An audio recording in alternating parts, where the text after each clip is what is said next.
Hey, it's Aaron, the Metal Theologian, and I'm gonna hype this band Sparta a little bit, and like just because I don't want to be sitting here in the quiet,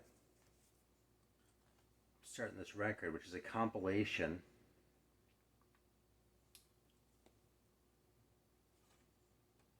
Which has a bunch of bands on it from like this weird like region of Britain or something like that. I mean, I don't even know where it is or really what the story is of this comp. But it's one of the pieces in the puzzle of this band that I've been kind of obsessed with this week. And it's not Blue Oyster Cult, although I've still been listening to a lot of fucking Blue Oyster Cult, honestly.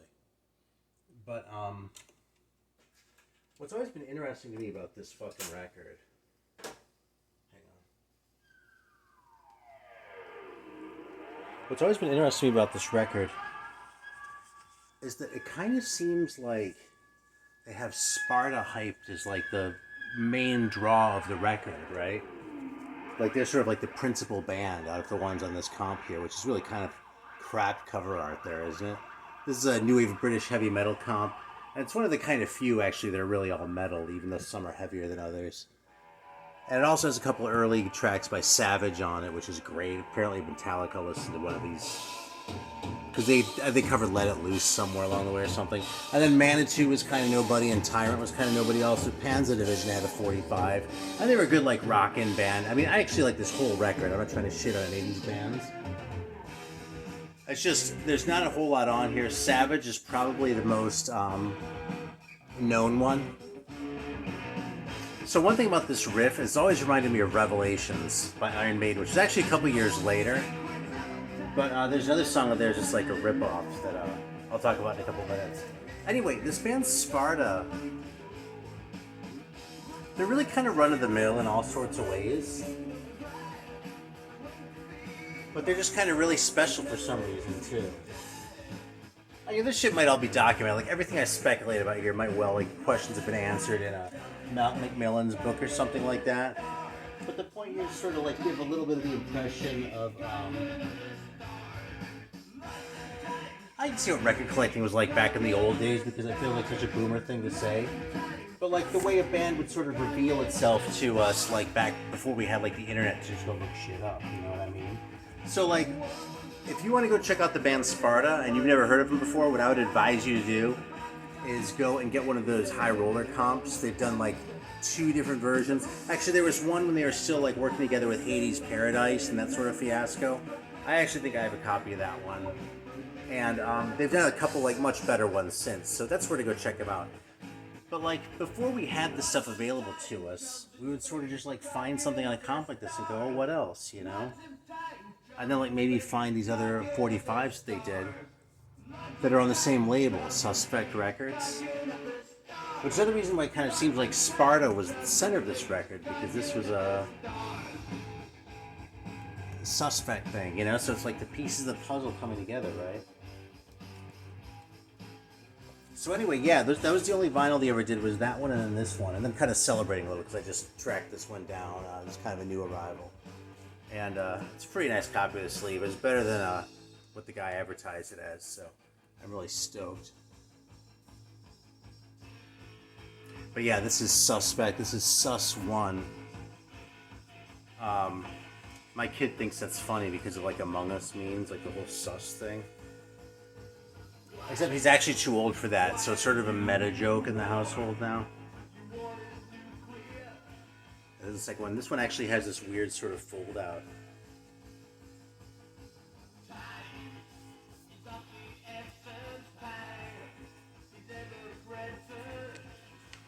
Yeah, check that out. Like in lieu of a regular cover, it looks like it's folded by hand, you know? So, yeah, it's funny actually because I was thinking about talking about the record store day thing just a little bit. These were kind of like my record store day scores. I mean, what they really were some shit. I mean, I sold some records not too long ago, so I figured, you know, I could treat myself to a couple good things. There's another one I'm going to show that I kind of written off. I didn't think I was ever going to track one of these down.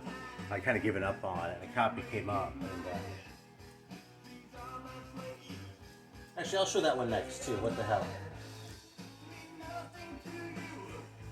It's actually one that Alan has shown from Let's Talk Metal. It's this Reincarnate 45. And this is a tough one to get, but this is the cool thing that I wanted to show y'all because this is just fucking fantastic. Okay, so the record only ever came out like this, right? Just in a plain sleeve. And, you know, there are a lot of these. You know, these are some of, like, the most sought-after ones, you know, if you're, like, really deep in, like, the new wave of British heavy metal shit, you know? It feels so ridiculous to even be saying this. Anyway, check this out. That's, like, some of the labels being signed and shit. But you see, that's, like, the handwritten, like, band address to write to them at if you want to, like, book them or sign them even better or something like that, right? So, yeah, I just think that's cool as fuck, you know? Actually, we had a little bit of Sparta. I want to go ahead and put it on the name of this one, too, because this Black Rose one is another special one. Now, we're going to stick with Sparta. I'm just going to change the song. Because I'm going to make this video about Sparta, damn it. See, I'm trying to sort of, like, make up a topic as I'm going along, because, you know, sometimes I come in and I have a really good topic, something I want to think about, or something I want to talk about. And sometimes I just kind of feel like making a video. And tonight is one of the latter category. So check this out. I think this is hilarious. This is actually the first Sparta 45, okay? And it has two songs, Fighting to Be Free and Fast Lane. Fucking one of these. Yeah, I'm pretty sure it's Fast Lane. It's just such an obvious ripoff. Like, I love it.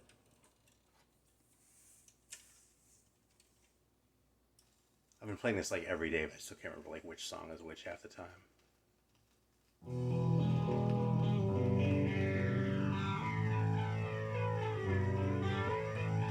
Alright, well fuck it. We have a little soda here that we're gonna open up too. I've kind of balked at buying this because it's in these puny little containers. I mean, this is like a regular can, right?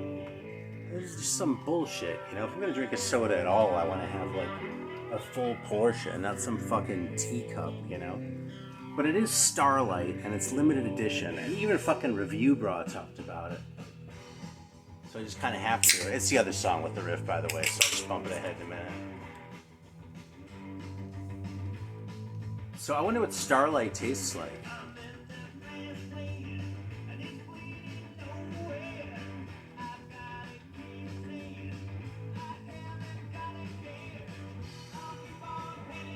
I'm not sure yet. You know, so I got these when Spencer was there. He took off the other night. So he's back in New York now.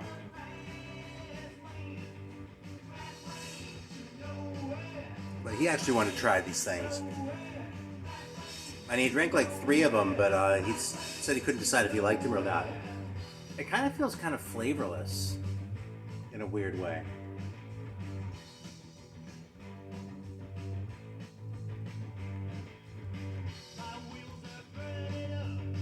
Like, it tastes like Coke, like with part of the flavor spectrum turned off somehow. Like, I don't even know how to describe it. It's, I don't know, I'll keep sipping it. Maybe I'll think of something, but I really don't know what to say about it. It's like, it feels like a cola flavor with a piece of it missing somehow. And like, hearing myself say that, it doesn't particularly make sense, but that's what it tastes like to me.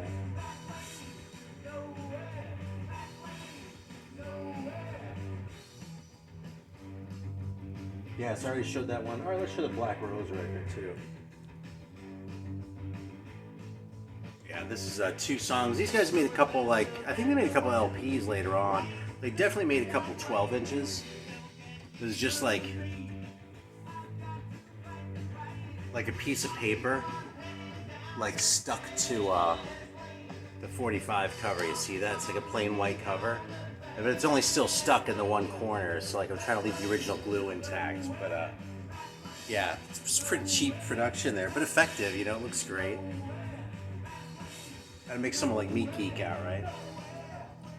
Yeah, anyway, if you get a chance to check this out, same deal. There are like comps and shit you can check it out on, so don't be daunted. Black Rose. The songs are Sucker for Your Love and No Point Running. Just fucking rock, man. It just sounds like... It sounds like really good metal from around like 1982 when this came out, you know? Fucking heavy, like way heavier than those titles would indicate to you. It's fucking fantastic. I'm gonna bump ahead to the next song now because I'm getting a little bit of I feel like I'm dragging out the inevitable. As far as our little analysis of this band goes, right? Yeah, check out this lead riff.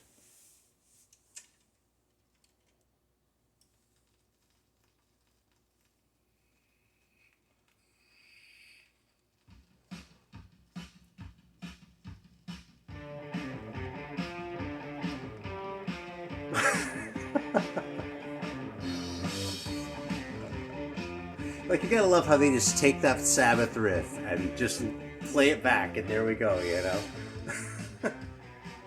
And they made it into their own tune, too, you know? That's kind of the best part, you know? I just think that's hilarious, man. And, like, with the other one, I can go, that's just, you know, that's just in my head, you know, because fucking Revelations was a year later, or 2 years later, I think, after that other one. But this, Sabbath was definitely earlier.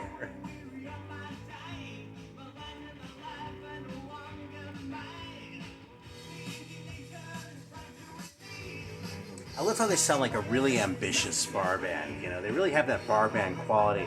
I mean, at least when I talk about that new wave of British heavy metal sound, and you know, where bands like Venom or even Witchfinder General don't quite have it, this totally has it. You know, that other shit's great, but it doesn't like fit in so well. But this is what new wave of British heavy metal music sounds like.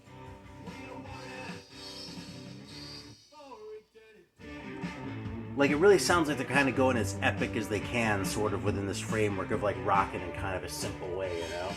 And I just like respect this shit so much. I mean, I sit here and joke about it, but I absolutely love it, man. I'll fucking go way out of my way to track down a band like this. And it just seems so mysterious, you know, where like this is the entire catalog, you know? The only thing in the US that I ever would have found about them would be like a couple of these pictures and shit, you know? Especially because it's long enough later that, you know, you're not going to get anywhere with the address or anything. Yeah.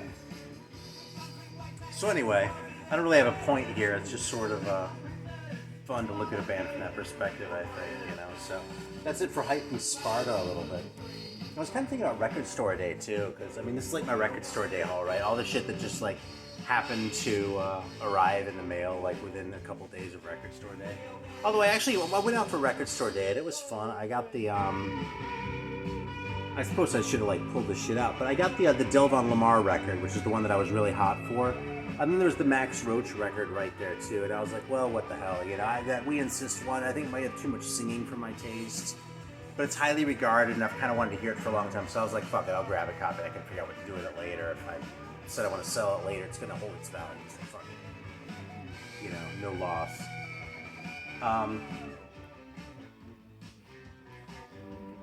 So yeah, but like, when I got home, I like looked at a couple of videos. I mean, there are people who were fucking posting their Record Store Day haul videos before I even got out of bed this morning, which still kind of blows my mind. But I watched a video of that Steve, Harmless Rebel, who I hope you're all subscribed to, because he has a great channel. Sometimes he takes little breaks, but sort of like how I take little breaks sometimes. So if you can tolerate it from me, you can tolerate it from Steve. And yeah, I just like he has a really good style of like reviewing the shit and talking about it, and I like the stories that he tells about his experience with it from time like when he played in bands and being a DJ, but he's still a collector first, you know what I mean? It's not like one of those channels where people are just talking about, you know, their own like rock and roll stories or something. It's a good channel. Anyway, he was like went all out for it. Like there were a whole bunch of releases that he was interested in, and like was like checking, and it was like, you know, it was like Christmas. And, you know, I don't think I've ever been one of those people who really shits on Record Store Day, but I've definitely kind of felt like, well, I'm sort of an outsider to that. I'd probably be kind of dismissive. I'm just thinking, man, you know, if it makes you happy and shit, that's only a good thing, you know? And it's like, I could, there are good reasons to be cynical about it, you know? It's like clearly like a corporate creation, you know, this artificially manufactured holiday, you know? But so's fucking Valentine's Day, you know what I mean? I mean, if you really want to get down to it, you could argue that just about any holiday is, but the point is, just because a holiday is invented, why does that mean you shouldn't take the opportunity to, like, celebrate it if you want to? You know what I mean? That just seems like kind of a really healthy way of looking at the world. So, yeah, I don't know. It's funny because I talk about how I don't talk about Record Store Day. And then I probably talk about Record Store Day like once or twice a year, at least once, probably right around Record Store Day. Just like fucking everybody else. So, you know, what the hell? I guess I'm milking it too. This is Black Rose. Yeah, I don't know. I mean, I still find it annoying as fuck when, like, you know, the channels like, you know, the Vinylize and like the big basically the bootlegger channels when they get all, oh, here are the top things you need this record store to. I mean, I'm not gonna watch a fucking video like that, you know.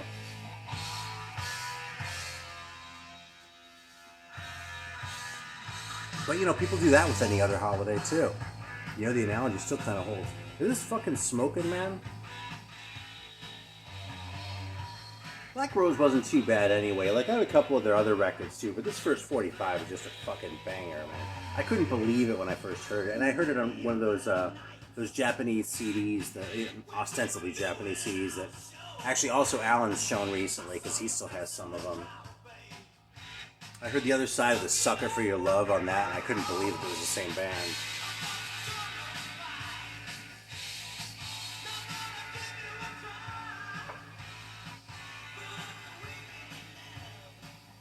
Yeah, so let's see what else we got going on here.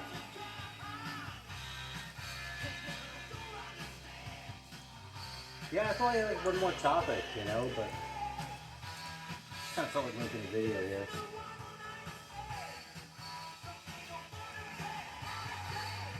Yeah, I'll show this one real quick too. This will just show up. It's sort of a luxury record, but there's another one on the heavy metal label.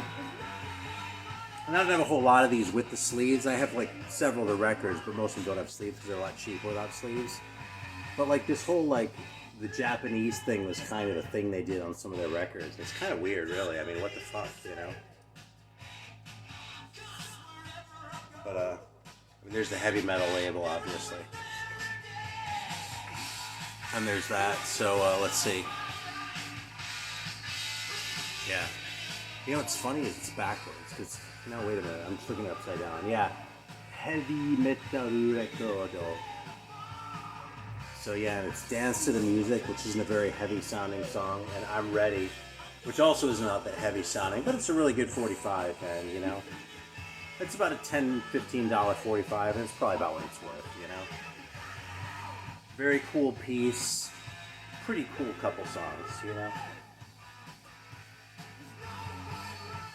Yeah, man, I've sort of been joking about how I've been listening to, like in some of the streams and shit like that, like how people, I've been listening to nothing but Blue Oyster Cult and New British Heavy Metal 45s. Right, here's another one I pulled out. Speaking of barroom shit, this is like the king of the barroom bands right here, Ground Attack. Yeah, there's a picture sleeve version of this, but just that same picture bigger or something, so, you know, whatever.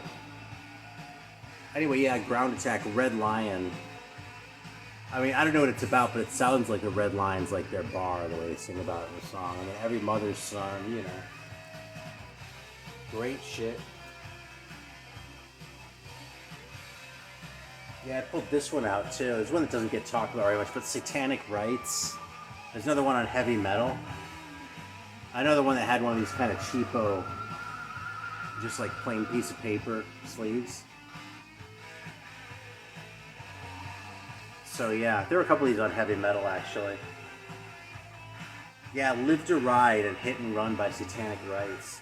And it's fun that they really don't sound at all like they'd be called Satanic Rights.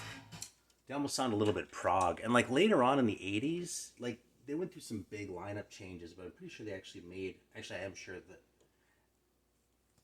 at least like one or two people who were involved in this original band went on to make a couple other records under the name Satanic Rights that were like supposedly prog and not all that heavy, but I've never heard them, so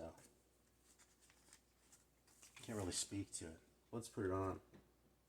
You see that Black Rose? That one was so good that like I start feeling bad during my videos. I need to like start talking about something that's a little bit shittier. Okay, this is Live to Ride. This is the A side.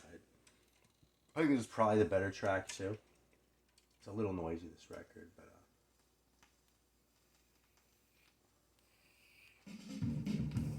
oh, here's something else to show.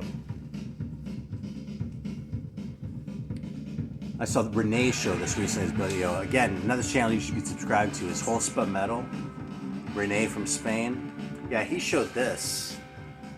It's a band that I guess is from Indonesia, but I actually ordered this from... No, they're from Malaysia, and I got their tape from Indonesia. Look, I'm getting it backwards like an asshole, being insensitive to this culture. It's a tape edition for Tape Maniacs. Except it was only available on tape as far as I could tell. I just look at how fucking cool this is. Like, first of all, this totally looks like a homemade tape, doesn't it? I had to pop the things out myself. I actually, like, recorded over something recently, so I was bummed about that, so I didn't want to do that again. Look at this fucking J card, man. Heavy Metal Evil. That's why I got it, because it was called Heavy Metal Evil, and that was such a funny title, I had to fucking have it. So I saw it'd be, like, less than, you know, it was like $10 to ship and like $5 for the tape. I was like, sold. I'll do it. Fuck it. So yeah, it's a Heavy Metal Evil Black Leather Soldier and Welcome to Hell Venom cover. Lyrics by John Thrashit, except Welcome to Hell by Mighty Venom. Not by The Mighty Venom, by Mighty Venom. Man, I fucking love it.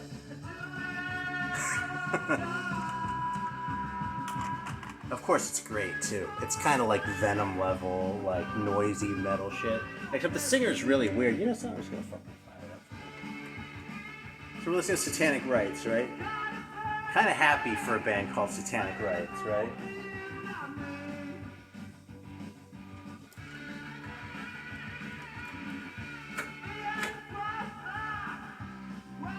But also a little bit more complex than you'd think, you know? Like, it feels a little more ambitious than I would expect out of Satanic Rights. Alright, anyway, we're gonna switch over to, we're gonna listen to a little bit of Iron Bird. I guess it's just like a what's spinning video, huh? I was like, yeah, I have these topics. I'm gonna talk about Sparta. I'm gonna talk about some other shit. But it's really just a what's spinning video. In disguise.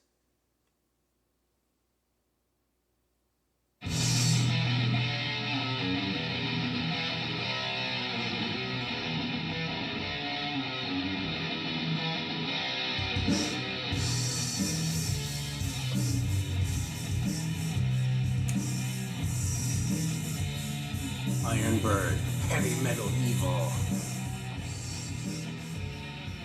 This one's cheap, I'm telling you. I'm waiting for the singer to come in, then we're gonna kill this.